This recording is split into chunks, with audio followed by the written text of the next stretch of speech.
படப்பிடிப்பு நடந்துட்டு முதலே அந்த ஆட்சி சொன்னா இந்த ஆட்சி சொன்னா கேட்டாரு. அதான் கிடையாது. மதியம் என்னடா வச்சிருக்க, என்ன பண்ணு, அந்த இதுக்கு உபகரி இருக்குல்ல, கருவாட தூக்கு இருக்குல்ல, தயாரிப்பாளர்கள் அல்லு கண்டுருவாங்க. படம் எடுக்கிறாங்க, சாப்பிட வந்தாங்களாங்கிற அளவுக்கு உடனே கருகிடும். அந்த மாதிரி ஏன் சொல்றேன்னா, இவர் யார் மூலமாக போனாரோ அந்த கலைஞர் பண்பாட்டு ஆசிரியனுடைய செயலாளராக இருந்த சேரவனாவர்கள் இவர் எந்த அளவுக்கு பழக்கமோ அந்த அளவுக்கு எனக்கும் பழக்கம். இவர் அங்க இருந்துட்டு வரும்போது இந்த மான் பெருமை சொல்லியிருக்காங்க. மான் அங்கு தடை செய்யப்பட்ட விலங்கு. எந்த சட்டத்தை விதியை போடுகிறாரோ அதை முதலில் மதித்து நடப்பது தலைவர் பிரபாகரன். தடை செய்யப்பட்ட விலங்கை தடையை மீறி இவருக்கு சுட்டு போடுவதற்கு இவர் என்ன, நம்ம வாயால சொல்லக்கூடாது, தம்பி மரியாதையா வேற பேசக்கூடாது சொல்லிட்டான். ஏன்னா தொடர்ச்சியாக இது போல பேசி போராட்டத்தை சிதைப்பதற்காக இந்திய உளவுத்துறையால் உருவாக்கப்பட்ட ஒரு நபர் சீமான் என்பது தெரிந்து கொள்வதற்கு எனக்கு இத்தனை ஆண்டுகள் ஆகிவிட்டது. சொன்னால் நான் உடனே தெரிந்து கொண்டேன். நம்ம கொஞ்சம் வீக், அதனாலதான் லேட்டாகவும் தெரிஞ்சுக்கிட்டோம். அண்ணன் தம்பியாக இருந்தாலும் எனக்கு கொள்கைக்கு எதிராக நிலைப்பாடுகள் இருந்தால் எது குறித்தும் சமரசம் செய்து கொண்டு உன் பின்னால் வரமாட்டேன் என்பதை மாற்றிய பாவிலிருந்து நான் கற்றுக்கொண்டதால் தான் வெளியே வந்து அமைதியாக இல்லாமல் இன்னும் என்னை போன்ற பல இளைஞர்கள் உன் பின்னால் தொடரக்கூடாது, தொடர்பவர்கள் மீண்டும் தொடரக்கூடாது என்ற ஒற்றை நோக்கில் அம்பலப்படுத்தப்பட வேண்டும் என்றுதான் நான் எல்லா மேடையிலும் பேசுவதற்கு முடிவு செய்துவிட்டேன்.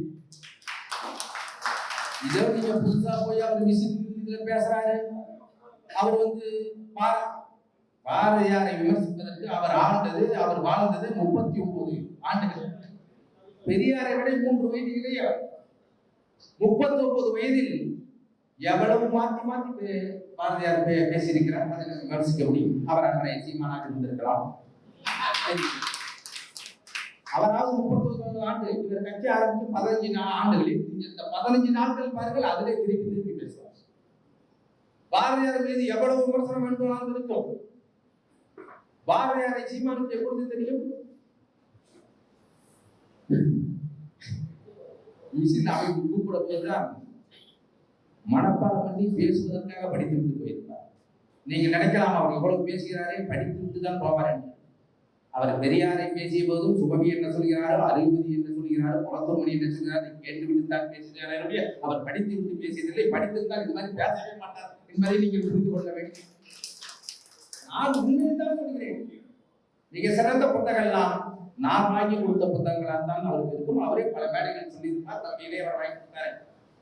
இதற்கு எதற்காக சொல்கிறேன் என்றால்,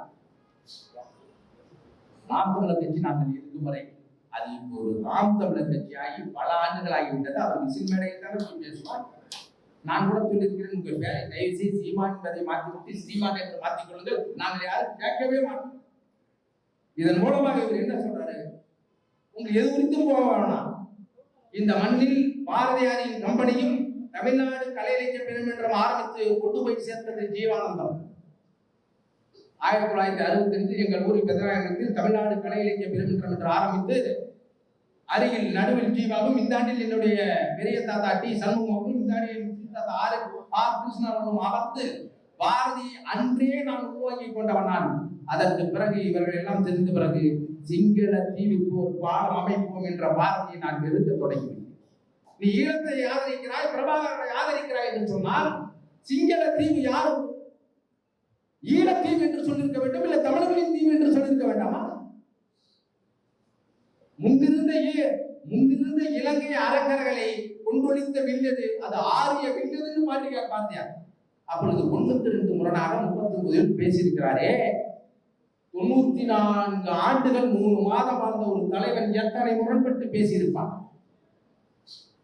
அப்படி முரண்பட்டாலும் கூட ஐயா சொன்னாரே, 1930 தமிழ்நாடு தமிழருக்கு என்று முழங்கிய பெரியார் இறக்குமறை தமிழ்நாடு தமிழருக்கு என்று முழங்கிய அதைதானே நம்ம முன்னெடுக்க வேண்டும்.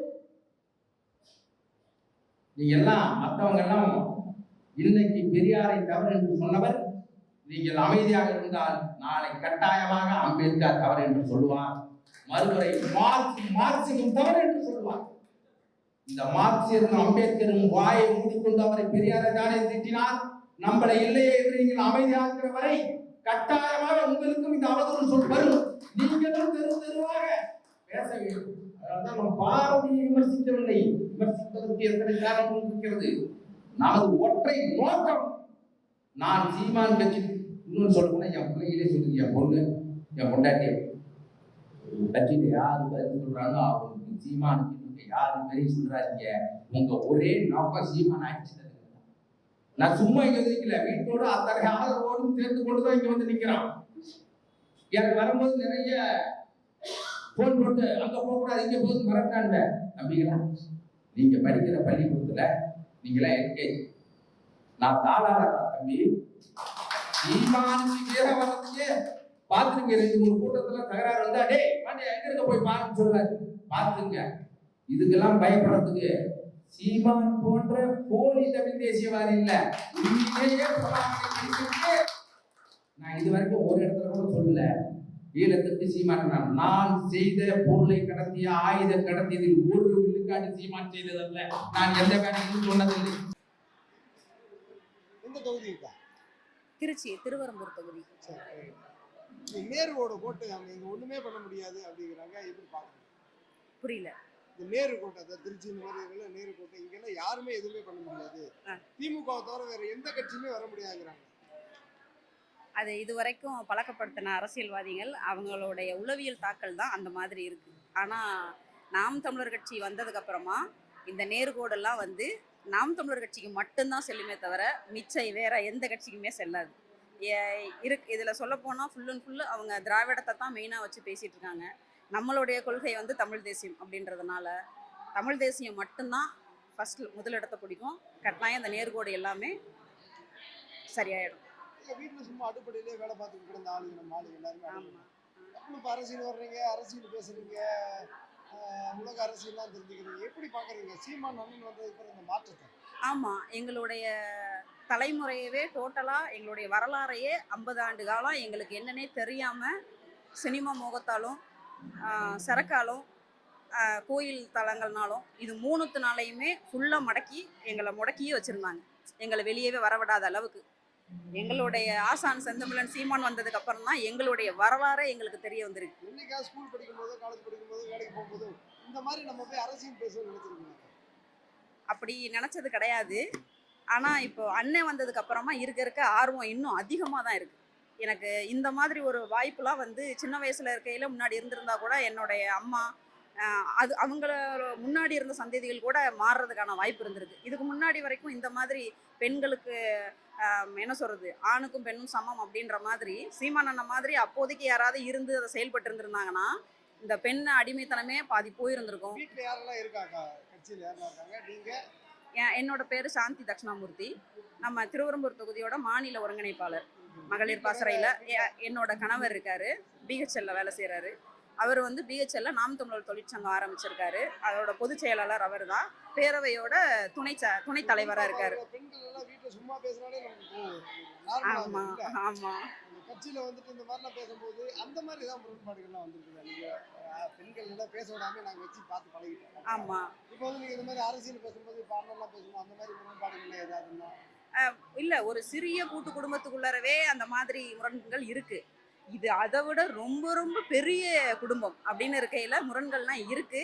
ஆனா அதெல்லாம் கடந்து எங்களுடைய இனத்தை ஒன்றாவும் இலக்கை வென்றாவும் இதுதான் எங்களுடைய கோட்பாடு அப்படின்றதுனால எல்லாத்தையும் கடந்து நாங்கள் போயிட்டு இருக்கோம். எங்களுக்கு வந்து எங்களுடைய தமிழ் இனத்துக்கு எங்கள் சீமான் அண்ணன் சொல்கிற மாதிரி எல்லாருக்குமே எது இலவசம் அப்படின்னா நமக்கு சுத்தமான குடிநீரும் மலைகள் நிலங்கள் விவசாயங்கள் இது எல்லாமே பாதுகாக்கப்படணும். இது எல்லாமே பண்ணுறதுக்கு நம்ம நாம் தமிழர் கட்சியில் சீமான் அண்ணன் இருக்கிறதுன்றதுனால எங்களுக்கு அது மட்டும்தான் முக்கியம். அடுத்த தலைமுறையை வந்து நாங்கள் கம்பல்சரி காப்பாற்றணும்னா நாம் தமிழர் கட்சி கூட வந்து நின்னா மட்டும்தான் அதை காப்பாற்றுறதுக்கு முடியும்.